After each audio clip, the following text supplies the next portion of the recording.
ভারতের রাজধানী নয়াদিল্লির ঐতিহাসিক লালকেল্লার কাছে যাত্রীবাহী গাড়িতে ভয়াবহ বিস্ফোরণে প্রাণহানির সংখ্যা বেড়ে ৮ জনে পৌঁছেছে। সোমবার সন্ধ্যার দিকে এই বিস্ফোরণে আহত হয়েছেন আরও অন্তত ২৪ জন। দেশটির সংবাদ মাধ্যম এনডিটিভির প্রতিবেদনে বলা হয়েছে, ভারতের অন্যতম গুরুত্বপূর্ণ ঐতিহাসিক পর্যটন স্থাপনা লালকেল্লার পাশের এই বিস্ফোরণ ছিল অত্যন্ত শক্তিশালী। স্থানীয় সময় সন্ধ্যা ৬টা ৫২ লালকেল্লা মেট্রো স্টেশনের কাছে একটি হুন্দাই i-20 গাড়িতে বিস্ফোরণ ঘটেছে। বিস্ফোরণে আশপাশে ছড়িয়ে ছিন্নভিন্ন লাশ পড়ে থাকতে দেখা যায়। এছাড়া একেবারে ধ্বংসস্তূপে পরিণত হয়েছে কয়েকটি গাড়ি।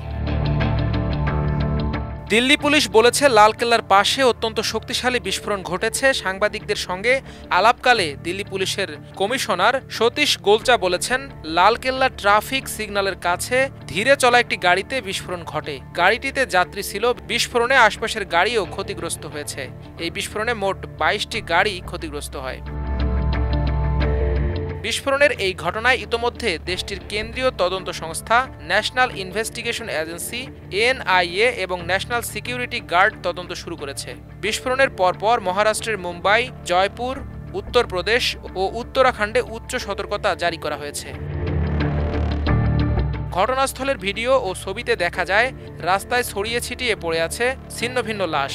দিল্লির উপপ্রধান অগ্নি নির্বাপক কর্মকর্তা এ.কে. মালিক বলেন, আমরা দ্রুত ঘটনাস্থলে পৌঁছে আগুন নিয়ন্ত্রণে কাজ শুরু করেছি।